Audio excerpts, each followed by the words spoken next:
Hello दोस्तों, नमस्कार। कैसे हैं आप सभी लोग? उम्मीद करता हूं कि आप लोग भी अपने अपने परिवार के साथ स्वस्थ होंगे और आप लोगों को आज की इस कहानी का बेसब्री से इंतजार भी जरूर रहा होगा। आज की वीडियो पर आगे बढ़ने से पहले जो लोग हमारे चैनल पर पहली बार आए हैं उन लोगों से मेरा निवेदन है कि वो इस चैनल को सब्सक्राइब कर लें, ताकि आप लोगों को ऐसी एक से बढ़कर एक सच्ची कहानियाँ सुनने को मिलती रहें। जो लोग मेरे साथ पहले से जुड़े हैं वो लोग जानते हैं कि इस समय मैं आप लोगों को ठाकुर दत्त जोशी जी की कहानियाँ सुना रहा हूँ। इससे पहले भी मैं 2 कहानियाँ सुना चुका हूँ, जिसे आप लोगों के द्वारा बेहद पसंद किया गया। आज ये जोशी जी की तीसरी कहानी है। आज की हमारी कहानी है उत्तराखंड के प्रसिद्ध जिले पिथौरागढ़ से। पिथौरागढ़ भारत के उत्तराखंड राज्य का एक प्रमुख शहर है। पिथौरागढ़ का पुराना नाम सोर घाटी है। सोर शब्द का अर्थ होता है सरोवर। माना जाता है कि पहले इस घाटी में 7 सरोवर थे। दिन प्रतिदिन सरोवरों का पानी सूखता चला गया और यहाँ पर पठारी भूमि का जन्म हुआ। पठारी भूमि होने के कारण इसका नाम पिथौरागढ़ पड़ा। पिथौरागढ़ पूर्ण रूप से पहाड़ी जंगलों से घिरा हुआ है। ये कहानी सन 1989 की है, जब इस जगह पर एक गुलदार ने आतंक फैला रखा था। ये जोशी जी लिखते हैं कि उस समय धारचूला अस्कोट के पहाड़ियों पर बसे जंगलों में बाकी वन्य जीवों के साथ साथ एक गुलदार भी रहा करता था और उसे पेड़ों पर चढ़ने का बहुत अच्छा अभ्यास था। ये गुलदार शुरुआत से ही आदमखोर नहीं था, बल्कि ये जंगली जानवरों को मारकर अपना पेट भरा करता था। ये बात तो आप सभी लोग जानते हैं कि जंगल में जब गुलदार या बाघ अपने शिकार पर निकलते हैं, तब जैसे ही ये किसी जानवर या पक्षी को देखते हैं, तब वो जानवर या पक्षी अपने दूसरे साथियों को अलार्म कॉल करके सजग कर देते हैं। अलार्म कॉल का मतलब होता है एक विशेष चेतावनी भरी आवाज़। यह आवाज़ मुख्य रूप से अपने साथियों को खतरे से सावधान करने के लिए निकाली जाती है। जंगल में शिकार करते समय गुलदार या बाघ को बहुत अधिक चालाकी दिखानी पड़ती है। भले ही ये लोग जंगल पर राज करते हैं, लेकिन इन्हें अपने शिकार को पकड़ने के लिए छुप छुप कर उसके पास तक जाना पड़ता है। इस प्रक्रिया में जैसे ही गुलदार या बाघ अपने शिकार के पास पहुंचते हैं, तब पेड़ पर रहने वाले छोटे छोटे जानवर, चिड़िया, बंदर दूसरे जानवरों को अपनी अलार्म कॉल से खबरदार कर देते हैं। और ऐसा करते ही जो भी जानवर वहां पर उपस्थित होता है उसे पता चल जाता है कि आसपास खतरा है और वो वहां से भाग जाता है। जब बाघ या लेपर्ड के हाथ से उसका शिकार निकल जाता है, तब गुलदार हताश हो जाता है और उसे लगता है कि उसे शिकार नहीं मिल रहा। तो वो निराश होकर बहुत ही गुस्से वाली बोली में लंबी गुर्राहट दिखाता है और कभी कभी बंदर उस भयानक दहाड़ की आवाज़ को सुन के पेड़ से नीचे गिर जाते हैं। और जब बंदर नीचे गिर जाते हैं तो गुलदार उन्हें अपना भोजन बना लेता है। इस प्रकार की एक ज़बरदस्त कहानी मैंने आपको पहले भी सुनाई है। आप में से कितने लोगों ने उस कहानी को सुना है? जिन्होंने नहीं सुना है वो भी बताएं। दोस्तों, आगे की कहानी में मैं लेपर्ड को बाघ बोलकर बुलाऊंगा, क्योंकि कहानी में जोशी जी ने लेपर्ड को बाघ ही लिखा है। आप लोग समझ लीजिएगा कि जहाँ पर मैं बाघ बोल रहा हूँ वहाँ पर लेपर्ड है। पिथौरागढ़ जनपद में एक प्रकार की जनजाति है जिनकी संख्या बहुत कम है। ये लोग लकड़ी के खिलौने और बर्तन बनाते हैं। कुटा ग्राम में यही जनजाति रहा करती थी। उस गांव में लोगों की संख्या 60 से 70 थी, जिसका मतलब था कि यह बहुत छोटा गांव था। इस गांव में खेमा नाम का आदमी रहता था। प्रत्येक सुबह वो जंगल से लकड़ी लाने के लिए जाता था और शाम को ही वापस लौटता था। ये उसका प्रतिदिन का काम था। लेकिन एक दिन खेमा वापस आया ही नहीं, और जब वो वापस नहीं आया तो उसके घर वालों को और आसपास के लोगों को उसकी चिंता हुई कि आखिर खेमा आया क्यों नहीं। खेमा की एक विधवा बहन थी। वो भी घास के लिए गायों के साथ जंगल में जाती थी। उस रात खेमा की बहन भी घर वापस नहीं लौटी। खेमा और उसकी बहन दोनों ही एक साथ जंगल में गए थे। तो घर वालों ने और आसपास के लोगों ने सोचा कि अंधेरा होने के कारण हो सकता है कि ये दोनों भाई बहन कहीं दूसरे गांव निकल गए होंगे। लेकिन सुबह के समय खेमा की बहन वापस आ गई। वो बहुत उदास लग रही थी। घर पहुंचते ही सबसे पहले उसने अपने घर वालों से पूछा कि उसका भाई कहाँ है। अपने भाई को ना पाकर घर आते ही वो रोने लगी। उसे देखकर आसपास के लोग जमा हुए और उन्होंने पूछा कि आखिर माजरा क्या है। लोगों ने पूछा, तुम अकेली आई हो, तुम्हारा भाई कहाँ है? तो उसने बताया कि खेमा और बाघ के बीच लड़ाई हुई थी और वो लड़ते लड़ते एक नाले में चले गए थे। मैं डर गई तो मैं घर की तरफ चली आई, लेकिन अंधेरा हो गया था। मैं रास्ता भूल गई। जंगल के अंदर अंदर मैं दूसरे जंगल में पहुंच गई। मैं रात भर चलती रही, लेकिन मुझे रास्ता नहीं मिला। जब सुबह का उजियारा हुआ तो मुझे रास्ता समझ में आया और फिर किसी तरह मैं अपने घर वापस आ पाई। जब मैं यहाँ आई तो मुझे लगा कि शायद मेरा भाई घर पर पहुँच गया होगा, लेकिन जब मैंने यहाँ आकर देखा कि मेरा भाई भी घर पर नहीं है, तब मुझे समझ में आ गया कि मेरे भाई को पिछली शाम ही बाघ ने अपना निवाला बना लिया है। ये सुनना था कि गांव वाले हो हल्ला करते हुए जंगल की तरफ बढ़ चले। वो लोग खेमा की बहन नूरी को भी अपने साथ ले गए ताकि वो उन्हें उस जगह पर ले जा सके जहाँ पर बाघ और खेमा के बीच में लड़ाई हुई थी। जंगल में पहुंचकर नूरी ने बताया कि नीचे नाले में जो बांस का झुरमुट है, जिस पर जंगली चमेली की बेल फैली हुई है, वहाँ पर मेरे भाई और बाघ के बीच लड़ाई हो रही थी। गांव वाले हाथ में कुल्हाड़ी, लाठी, दराती ये सब लेकर उस जगह पर पहुँचे थे। वहाँ पर उन लोगों को खेमा की टोपी, पीने वाला तंबाकू और चिलम पड़ी हुई मिली। कुछ और आगे बढ़ने पर कुछ कटे फटे कपड़े भी मिले, लेकिन इसके अलावा खेमा का कोई नामो निशान नहीं मिला। खेमा को ढूंढने के लिए 1-2 दिनों तक गांव वालों ने बहुत तलाश की, लेकिन ना तो खेमा मिला, ना ही उसकी कोई लाश। उसके बाद गांव वालों ने जंगलों में आग लगानी शुरू कर दी। लोगों का मानना था कि वो बाघ आग के डर से वहां से भाग जाएगा, और ऐसा हुआ भी।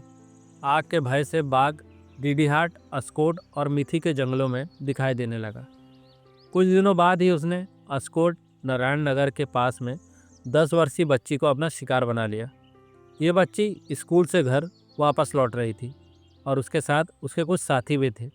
तभी ये बाघ झाड़ियों में से बाहर निकला और उन सारे बच्चों के बीच से इस बच्ची को उठा ले गया। खबर मिलते ही गांव वाले बच्ची को ढूंढने के लिए निकल पड़े। पास में ही एसएसबी ट्रेनिंग सेंटर में राइफल ट्रेनिंग के दौरान फायरिंग चल रही थी। उससे डर के गुलदार बच्ची की लाश को छोड़कर उस एरिया से भाग गया और भंडारी गांव पहुंच गया। भंडारी गांव में बंदूक तो थी, लेकिन उसमें भरने वाले कारतूस नहीं थे। उत्तर प्रदेश वन निगम के कर्मचारी श्री भंडारी उस वक्त छुट्टियों में अपने घर, अपने गांव आए हुए थे। उन्होंने सलाह दी कि सारे गांव वाले मिलकर हाका लगाएं और हवाई फायर भी करें। बाघ या गुलदार जो भी यहाँ पर है, वो इस इलाके से फ़ौरन भाग जाएगा। गांव वालों ने उनकी बात मानी और फ़ौरन हाका लगाया, तो ये बाघ वहाँ से भी भाग गया। पिथौरागढ़ क्षेत्र में गुलदार ने 8 महिलाओं और कई बच्चों को 4-5 महीने के अंदर ही अपना शिकार बना डाला था। पूरे इलाके में भय का माहौल था। उस समय मैं भी पिथौरागढ़ में ही तैनात था। ये बाघ कई महीनों से लोगों को अपना शिकार बना रहा था, और ऐसा नहीं था कि इसकी खबर वहाँ के फॉरेस्ट डिपार्टमेंट को नहीं थी। प्रत्येक शिकार के बाद उसकी जानकारी फॉरेस्ट डिपार्टमेंट को दी गई थी, लेकिन अभी तक के प्रयासों से वो बाघ सिर्फ अपनी जगह बदलता रहा। वो जिस जगह पर जाता था वहाँ पर लोगों को अपना शिकार बनाता था। जब एक जगह पर वो एक से ज़्यादा लोगों का शिकार करता था, वहाँ पर फॉरेस्ट डिपार्टमेंट द्वारा कर्मचारी तैनात कर दिए जाते हैं। हवाई फायर और हाका लगाने की वजह से बाघ वहाँ से भाग जाता था। बच्ची के मारे जाने की खबर फॉरेस्ट डिपार्टमेंट को दी गई और मुझे इस बाघ को मारने के लिए आदेशित कर दिया गया। उसके बाद मैं अपने सहयोगी राम नरेश यादव, जो कि खुद भी एक फॉरेस्ट गार्ड थे, उन्हें लेकर पिथौरागढ़ की उन जगहों पर पहुंच गया जहां पर इस बाघ ने हाल फिलहाल में लोगों की जानें ले ली थी। और यहां पहुंचकर मैं बाघ की गतिविधियां देखने लगा। दिन के साथ साथ मैंने रात में भी गश्त शुरू कर दी। वहीं पर एक मंदिर था जिसके बगल में फॉरेस्ट वालों की चौकी थी, और मेरे खाने पीने का इंतजाम वहीं पर किया गया था। वो तारीख थी 10 मार्च 1989। वहाँ से कुछ दूरी पर एक गांव था। उस गांव का नाम नाकोर था, और शेरी राम की पत्नी, जिसके 2 बच्चे भी थे, वो शाम के 4 बजे अपनी एक सहेली के साथ घास लाने के लिए जंगल में गई हुई थी। उस दिन आसमान में बादल छाए हुए थे। ये जंगल वन पंचायत के ऊपर बना हुआ था। घनी झाड़ियाँ थी। दोनों की दोनों औरतें घास काटने में मगन थी।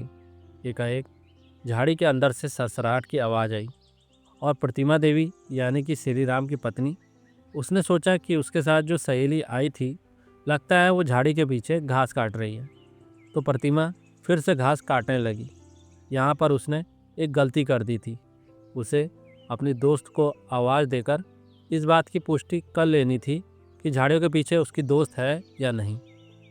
प्रतिमा देवी अपने धुन में घास काटने में लगी थी। थोड़ी देर में आसमान से बारिश की बूंदें भी गिरने लगी थी। प्रतिमा बारिश से बचने के लिए एक जगह की तलाश करने लगी और वो कुछ दूरी पर एक पेड़ के नीचे चले गई। झाड़ियों के पीछे से बाघ भी प्रतिमा देवी को घास काटते हुए देख रहा था और वो सही मौके की तलाश में था। बारिश आते ही बाघ का सब्र भी टूट गया। घास के पत्तों के अंदर से खड़खड़ाहट के साथ बाघ झाड़ियों में से बाहर निकल आया। प्रतिमा एक चीड़ के पेड़ के पीछे बारिश से बचने के लिए खड़ी थी। बाघ चीड़ के पेड़ से छुपते हुए पीछे से प्रतिमा के पास पहुंच गया। बाघ ने पीछे से प्रतिमा की गर्दन पकड़ ली।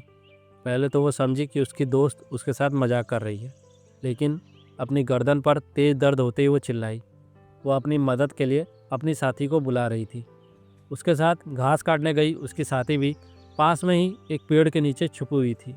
अपनी दोस्त की आवाज़ सुनकर वो तेज़ी से उसकी तरफ आई और उसने बाघ को प्रतिमा की गर्दन पकड़े हुए देखा। लेकिन ये दृश्य देखते ही उसके अंदर इतनी हिम्मत नहीं हुई कि वो अपने दोस्त की जान बचाने के लिए खुद बाघ से भिड़ जाए। उसने डर के मारे कोई आवाज़ तक नहीं की, नहीं तो वो बाघ उस पर भी हमला कर सकता था। जैसे तैसे वो दूसरी महिला अपनी जान बचाकर गांव में वापस आ गई। बदहवास हालत में जब ये महिला गांव में पहुंची, तब उसे देखते ही एक भीड़ उसके आसपास इकट्ठा हो गई। जंगल में जो कुछ भी घटित हुआ था, उसने ये बात अपने गांव में आके सब लोगों को बताई। इससे पहले कि वो उस जगह के बारे में बताती जहां पर ये घटना घटी थी, वो बेहोश हो गई। ये खबर सुनते ही गांव में अचानक हलचल मच गई। हंगामा मच गया, लोग जमा होने लगे। लेकिन तब तक शाम के 6 बज चुके थे। हालांकि बारिश बंद हो गई थी, लेकिन घनी झाड़ियों की वजह से जंगल पूरा भीगा हुआ था। लोग फिर भी हिम्मत करके जंगल की तरफ गए, लेकिन कोई सुराग उनके हाथ नहीं लग पाया। वो औरत जो बचकर गांव में वापस लौट आई थी, ये सभी लोग एक बार इकट्ठा होकर उसके पास फिर गए। वो औरत डर के मारे बार बार बेहोश हो जा रही थी। एक बार जैसे ही वो फिर से होश में आई, फिर उससे पूछा गया कि जो तुम्हारे साथ घास लेने गई थी वो कहाँ है। तब उसने बताया कि चीड़ के पास जो गुलाब की झाड़ी है, प्रतिमा वहाँ खड़ी थी। जंगली गुलाब की झाड़ी के ऊपर एक बांस की टहनी लटक रही थी और प्रतिमा उसे काटना चाहती थी और मैं उससे 100 गज पीछे थी। तब तक बारिश आ गई थी। हम दोनों बारिश से छुपने के लिए अलग अलग पेड़ के नीचे चले गए थे। उसके थोड़ी देर बाद मैंने प्रतिमा के चिल्लाने की आवाज़ सुनी। वो चिल्ला रही थी, बाघ बाघ। उसकी आवाज़ तो मैंने सुन ली, लेकिन मैं डर गई और उसके बाद मैं गांव में वापस आ गई। एक बार फिर से वो लोग प्रतिमा को ढूंढने के लिए उस औरत के बताई गई जगह की ओर बढ़ चले। अंधेरा होने को था।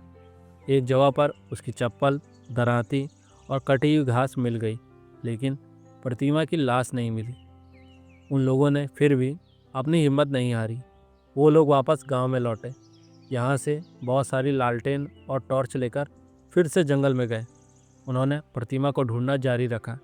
रात के 9 बजे तक प्रतिमा की लाश मिल गई। गांव वाले मौके से प्रतिमा की लाश को उठाकर गांव में ले आए। बाघ ने प्रतिमा की लाश की बाई टांग खा ली थी। अपने शिकार के छिनने के बाद गुस्से से बाघ रात भर दहाड़े मारता रहा था। अगली रात मैं उस जगह के पास में मचान बनाकर बैठा, लेकिन वो बाघ वहाँ नहीं आया।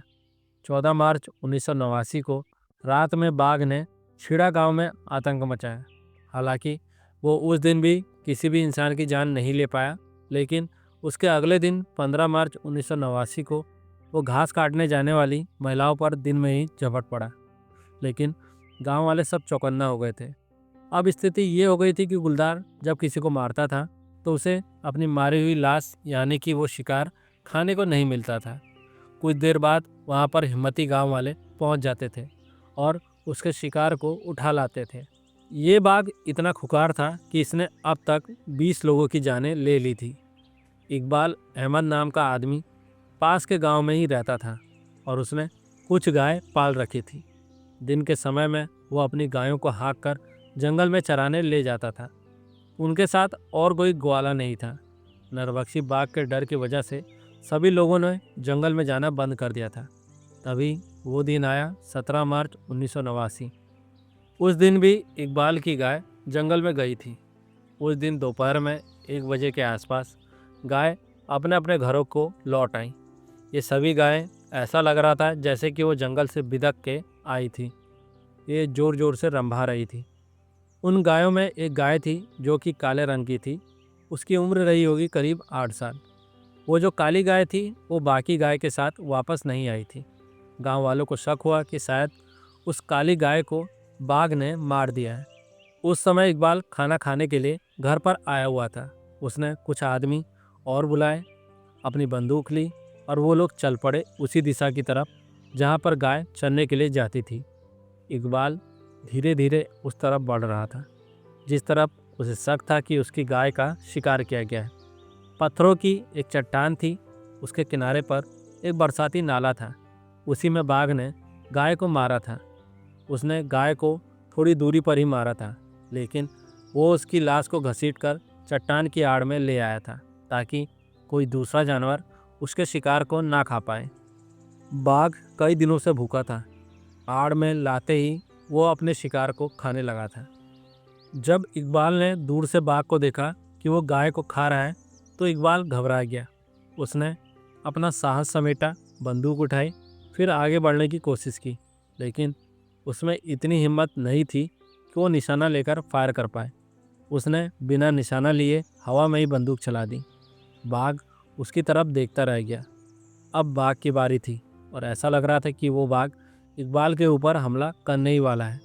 जैसे ही बाघ उसकी तरफ बढ़ने लगा तब तक इकबाल पीछे हटकर चिल्लाने लगा। उसने अपने दोनों हाथों में पत्थर उठाए और बाघ पर जोर जोर से पत्थर फेंकने लगा। बाघ पीछे हट गया। अब बाघ पीछे की तरफ आगे बढ़ रहा था, लेकिन वो 4 कदम चलता था, फिर मुड़ के एक बार इकबाल की तरफ देखता था। उस समय दोपहर के 3 बज रहे थे। इकबाल को पता था कि मैं वहाँ पर इस आदमखोर का शिकार करने के लिए आया हूँ, इसलिए वो मुझसे मदद मांगने के लिए मेरे पास पहुँच गया। मुझे इस घटना के बारे में कोई जानकारी नहीं मिली थी, लेकिन मैं तुरंत ही उस बाघ को मारने के लिए तैयार हो गया। शाम के 5 बज चुके थे। तब हम 3 बंदूक वाले यानी कि मैं, पांडे जी और इकबाल दोबारा उस जगह पर पहुँचे जहाँ इकबाल पहले आ चुका था। हम चट्टान पर मारी गई गाय की लाश को ये देखने के लिए गए कि बाघ दोबारा आया है कि नहीं, लेकिन बाघ नहीं आया था। गाय की लाश जो कि त्यों वैसे ही पड़ी थी। हमारे पास मचान बांधने के लिए टाइम नहीं था। अब मैं उन दोनों को अपने साथ बिठा के बाघ के इंतज़ार में बैठ गया। मेरे हाथ में मेरी 315 बोर की राइफ़ल थी। मैंने उन दोनों शिकारियों से भी कह दिया था कि वो बंदूक की बैरल में गोलियां भर लेना। शाम के 6 बज चुके थे। सूरज की रोशनी जाने वाली थी।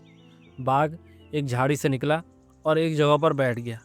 थोड़ी देर बाद वो वहीं पर लेट गया और बार बार अपनी करवट बदलने लगा, लेकिन वो अपने शिकार की तरफ नहीं आ रहा था, क्योंकि इकबाल ने जो फायर किया था वो उससे डर गया था और उसे शक हो गया था कि गाय की लाश के पास खतरा हो सकता है।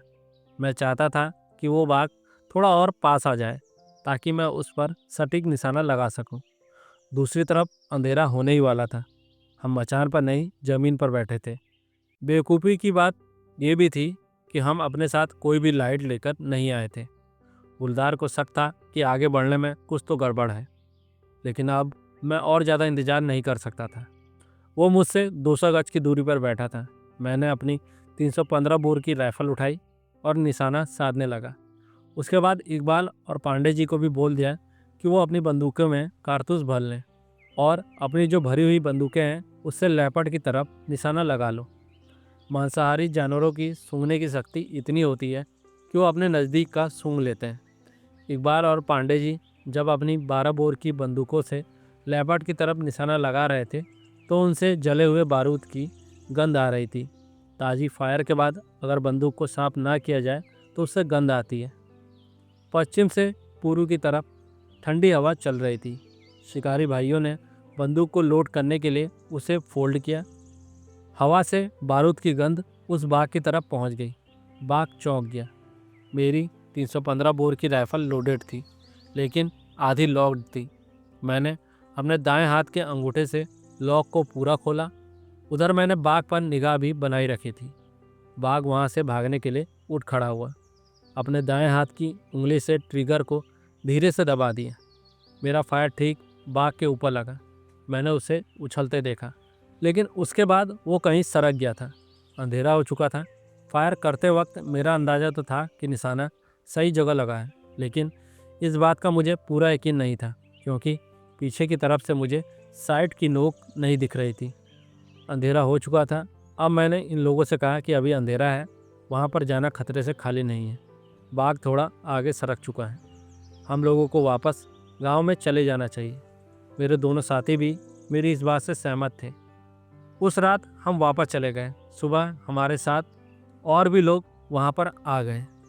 जिस जगह पर मैंने बाघ को गोली मारी थी, उससे थोड़ी ही दूरी पर बाघ मरा हुआ पड़ा था, और जो गोली उसे लगी थी वो 315 बोर की ही गोली लगी थी।